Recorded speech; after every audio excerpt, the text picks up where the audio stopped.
Hi, good morning guys. Welcome to Pandu English Academy. I am Bhagirath Godara with new video.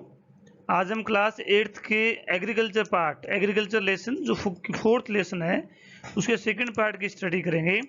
आज हम इस video के अंदर farming के टाइप पढ़ेंगे कि एग्रीकल्चर को कैसे डिफाइन किया जाता है।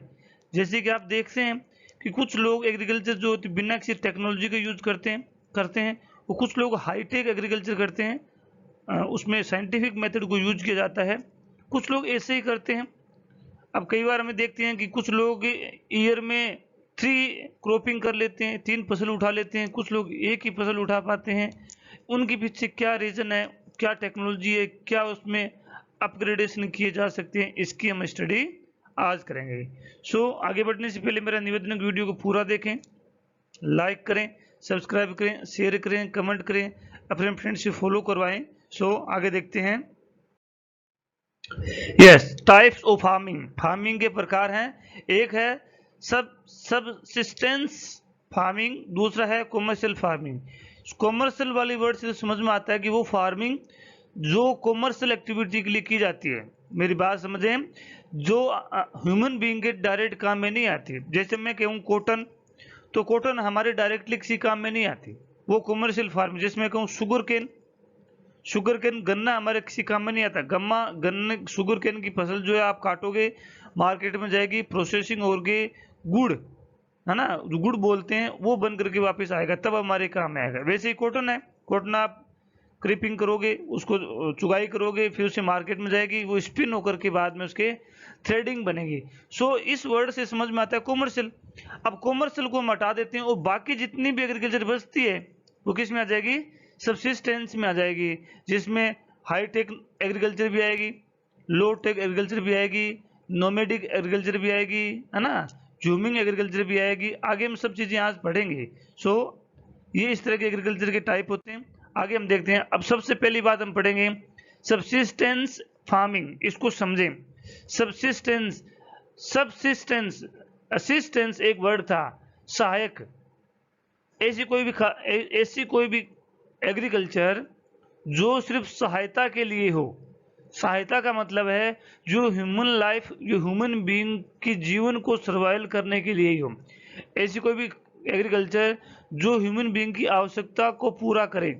जैसे गेहूं की हम एग्रीकल्चर करते हैं, क्रॉपिंग करते हैं, तो गेहूं हम हमारे खाने के लिए काम में लेते हैं, उसका कचरा हमारे पशुओं के लिए काम में लेते हैं। इस तरह की जो भी एग्रीकल्चर होती है उसमें लो टेक्नोलॉजी होती है, हाई लेबर होती है, घर के आदमी काम करते हैं, ये सब कुछ होता है। फिर भी हम इसको एक बार पढ़ते हैं, हम देखते हैं क्या है। This type of farming is practice to meet the need of the farmers family. मैंने ये बताया, ऐसी कोई एग्रीकल्चर जो फार्मर की फैमिली की आवश्यकताओं को पूरा करें।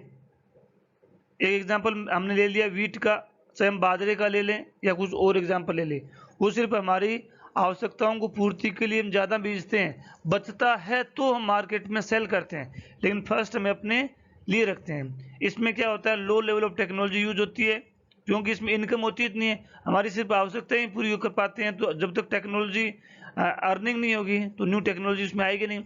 हाउस होल्ड लेबर, घर के लोग काम करते हैं। Subsistence of farming can be further classified as.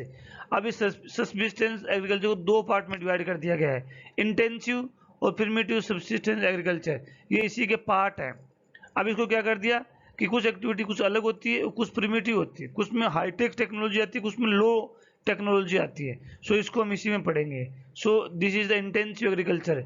Intensive agriculture वो होती है जो सघन कृषि, मतलब जो बहुत बड़े क्षेत्र पर और ज़्यादातर लोग करते हैं। जैसा पंजाब में जाओगे, यूपी में जाओगे, हरियाणा में जाओगे, तो वहाँ जो है वीट की और राइस की, चावल की इंटेंसिव एग्रीकल्चर है। सबसे ज़्यादा वहाँ चावल पैदा किए जाते हैं, है ना, जिस क्षेत्र में जो ज़्यादा फसल की जाती है ना। और दूसरी बात हम ऐसे भी समझ सकते हैं, ऐसी एग्रीकल्चर जो लार्ज लैंड के पार्ट पे की जाती है और कंपेरेटिवली दूसरी एग्रीकल्चर कम की जाती है, दूसरी एग्रीकल्चर कम होती है, तो उसको इंटेंसिव एग्रीकल्चर बोलते हैं। इंडिया के अंदर वीट और राइस की इंटेंसिव एग्रीकल्चर हैं। देखते हैं कैसे। The farmer cultivates A small part of land using simple tools and more labours. क्योंकि ये तो सबसिस्टेंस में आ गया ना, कि बिना किसी टेक्नोलॉजी के, तो उसी का पार्ट है, तो वो तो है ही है कि एक भूमि का छोटा सा टुकड़ा होता है और जिसमें सिंपल लेबर काम में लेते हैं, सिंपल टूल्स काम लेते हैं, हम कह सकते हैं कि नो टेक्नोलॉजी काम में लेते हैं। Climates with large number of days with sunshine होता है, एंड फर्टाइल सोइल होती है, permit growing more and then one crop annual on the same plot. एक ही प्लॉट पर एक से ज़्यादा एग्रीकल्चर करते हैं तो उसके अंदर उसे हम इंटेंसिव सब्सिस्टेंस एग्रीकल्चर कहते हैं। एक से ज़्यादा तो करते हैं लेकिन टेक्नोलॉजी क्या होती है, ओल्ड होती है और लेबर ज़्यादा होती है। जैसे कि rice is the main crop, जैसे वीट है, मेज है, पल्स है, ऑयल सीड है। मानसून रीजन कहाँ कहाँ आते हैं, साउथ में ऐसी एग्रीकल्चर होती है। ऐसी कल्चर वहीं होती है जहाँ टेक्नोलॉजी लो हो, जहाँ पे क्या होता है मानसून पर डिपेंडेंसी ज़्यादा हो। साउथ ईस्ट और ईस्ट एशिया के अंदर ऐसी एग्रीकल्चर होती है। सो आई थिंक ये समझ में आया होगा। आगे हम पढ़ते हैं प्रिमिटिव वर्ड का मतलब है ओल्ड, एंशियंट। ऐसी कोई एग्रीकल्चर जो प्राचीन पद्धति से की जाती है, जो कि प्राचीन ओल्ड मेथड से की जाती है, जिसको हम एग्रीकल्चर शिफ्टिंग कल्टीवेशन बोलते हैं या नोमैडिक हर्डिंग बोलते हैं। आगे देखते हैं इसे क्या है। ये इस तरह से होती है ओल्ड मेथड से, नो टेक्नोलॉजी, बिल्कुल लो लेवल पे होती है। देखते हैं क्या होता है इसका। अब शिफ्टिंग एग्रीकल्चर को पहले समझे। शिफ्ट का वर्ड का मतलब होता है शिफ्ट करना, आज यहाँ कल वहाँ। ऐसे एग्रीकल्चर है, ऐसे जन समूह है जो अपनी एग्रीकल्चर भूमि को चेंज करते रहते हैं।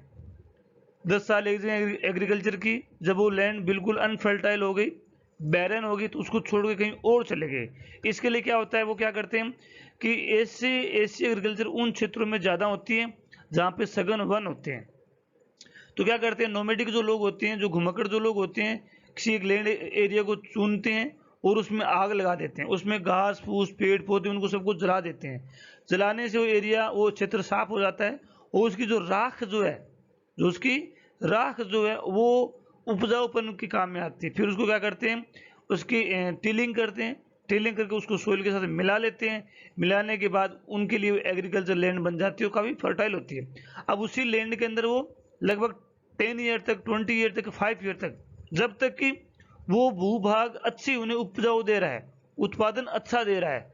जब उन्हें लगता है कि इस लैंड के अंदर फर्टिलिटी रही नहीं, ये बिल्कुल बैरन हो गई, तो उसे वो छोड़ देते हैं और ऐसी क्रिया आगे अपनाते हैं। इस तरह से ऐसी एक्टिविटी चलती ही रहती है।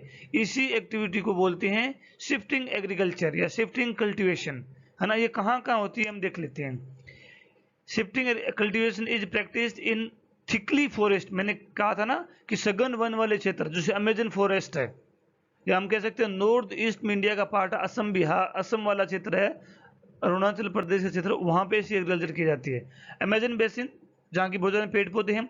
Tropical Africa, part of south east Asia and north east India. मैंने कहा था ना असम, अरुणाचल प्रदेश, नागालैंड के वाले पार्ट में ऐसा किया जाता है क्योंकि वहाँ पे ऐसी सघन फॉरेस्ट वाले क्षेत्र मिलते हैं। ए plot of land is cleared, पहले एक भाग को साफ किया जाता है बाई कटिंग, या तो उसको कट करते हैं, कटिंग द ट्रीज और एंड बर्निंग देम, वो कट करते हैं, जला देते हैं। अब जलाते हैं क्यों है, देखिए जलाते सिर्फ इसलिए हैं ताकि उसकी जो ऐश है, उसकी जो राख जो है, वो उनके कल्टीवेशन में काम में आ सके, वो उनके उपजाऊपन का स्रोत बन सके। अदरवाइज उस लैंड के अंदर एग्रीकल्चर होती नहीं है। इस तरह से इसको जला करके साफ किया जाता है और फिर इसमें एग्रीकल्चर की जाती है।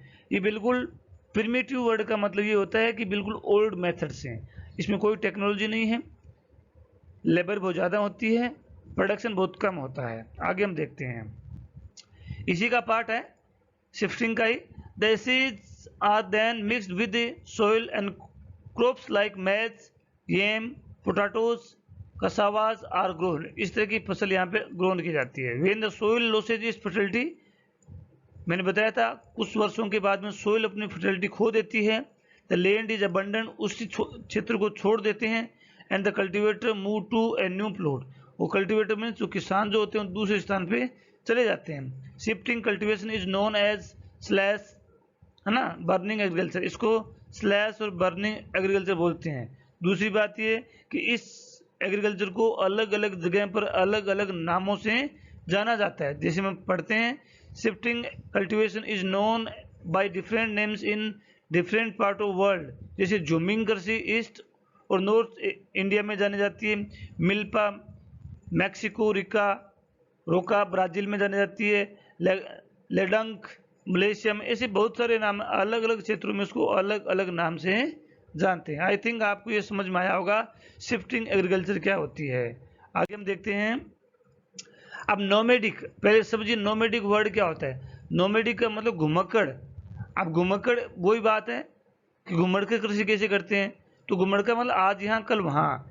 इस एग्रीकल्चर के अंदर ज़्यादातर वो लोग आते हैं जो पशु चारण करते हैं, जो घास फूस के लिए काम करते हैं, अपने पशुओं के लिए क्या करते हैं, कचरा इकट्ठे करने का कार्य करते हैं, उनको नोमेडिक हर्डिंग कहते हैं। जैसे is practice in semi arid और arid region of Sahara, central Asia, Rajasthan, Jammu Kashmir. ध्यान दें, ये उन्हीं क्षेत्रों में होती हैं जहां मानसून की बारिश बहुत कम होती है और सूखा और अकाल पड़ने की संभावना रहती है ना।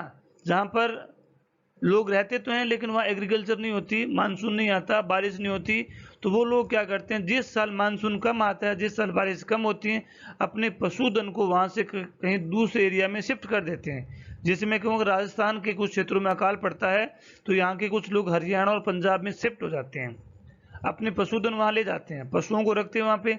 इसके अलावा वहाँ पर वो कोई खेती कर लेते हैं, किसी जमींदार की खेती हिस्से पे लेकर के वहाँ पे कर लेते हैं, जिससे वे क्यों कुछ अनाज इकट्ठा कर लेते हैं। इस प्रोसेस को नोमेडिक एग्रीकल्चर या नोमेडिक हर्डिंग कहते हैं, है ना। हर्डमेन्स का मतलब है गवाले जो पशुधन लेके जाते हैं, वो move from one place to other with their animals for fodder का मतलब कचरे के लिए एंड वाटर के लिए। सीप, कैमल या गोड्स को ले जाते हैं। They provide milk, meat. अब उनसे इनको क्या फ़ायदा होता है, सीप से, कैमल से, क्योंकि इनसे मिल्क लेते हैं, मीट लेते हैं, वूल लेते हैं, hides and other products to the herders and their families. अपने फैमिली के लिए अपनी आवश्यकताओं को भी पूरा करते हैं। सो इन दिस वे, ये देखो हर्डमैन इस तरह से एक स्थान से दूसरे स्थान पर मूव करते हैं। आई थिंक ये समझ में आया होगा। आगे देखते हैं। अब कॉमर्शियल एग्रीकल्चर है। In agricultural farming crops are grown and animals are reared for sales and market. एक बात को ध्यान रखिए, एग्रीकल्चर का मतलब क्रॉपिंग और एनिमल रियरिंग दोनों आती हैं। पशुधन भी एग्रीकल्चर का पार्ट है। एग्रीकल्चर में क्रॉपिंग आती है, पशुधन लाइव स्टॉक आता है, शिप फार्मिंग आती है, फिश फार्मिंग जिसे कहते हैं, मछली पालन भी आता है, जो कोक फार्मिंग, जो हैन फार्मिंग या पोल्ट्री इंडस्ट्री बोलते हैं ना, मुर्गा उद्योग, वो भी इसी के अंदर आता है। ये उसके असिस्टेंट एग्रीकल्चर के पार्ट हैं, इनको अलग नहीं किया जा सकता क्योंकि इनकी डिपेंडेंसी किस पे है, एग्रीकल्चर पे है। सो ये इसी के अंदर आता है। जो उसमें कॉमर्शियल एग्रीकल्चर में वो चीज़ें आती हैं जो कॉमर्शियल एग्रीकल्चर होती है। ये जो पशु वो रखते हैं जो सिर्फ सेलिंग के लिए आते हैं, है ना। जैसे गोट हैं तो हम उसको पालते हैं इसीलिए कि उसको बेच सकें या उसका मीट बेच सकें, है ना। तो ये चीज़ें हैं। Commercial farming includes commercial grain farming, mix farming and plantation agriculture. अब प्लांटेशन एग्रीकल्चर क्या होते हैं, जैसे कुछ पौधे जो होते हैं एग्रीकल्चर जो होती है उनके बीज नहीं उगाए जाते, उनके प्लांट लगाए जाते हैं। जैसे मैं कहूँ छोटी सी बात ऑनियन की, ऑनियन सीधा नहीं लगता, उसके पहले प्लांट लगते हैं फिर उसको लगाया जाता है ना। तो ऐसे राइस की भी ऐसी होती है ना, और कॉफ़ी की भी ऐसी एग्रीकल्चर होती है। तो commercial cropping just like T की होती है, शुगर केन की होती है, कॉफ़ी की होती है, कॉटन की होती है। कॉमर्शियल का मतलब होती है ऐसी एग्रीकल्चर जो हमारे डायरेक्ट काम में नहीं आती है, उनको हम इसीलिए करते हैं कि हम उनको सेल करके पैसे कमा सकें। क्लाइमेट और area, temperate grassland of north America, Europe and Asia के अंदर से एग्रीकल्चर की जाती है। सो ये क्रॉपिंग है जो इंटेंस क्रॉपिंग है, ये शुगर केन की एग्रीकल्चर है ना। इस तरह से शुगर केन की एग्रीकल्चर की जाती है। आई थिंक ये चीज़ समझ में आई होगी। ये समझ में आई हो तो वीडियो को लाइक करें, सब्सक्राइब करें, शेयर करें, कमेंट करें, अब फ्रेंड्स में शेयर करें। Thanks for watching.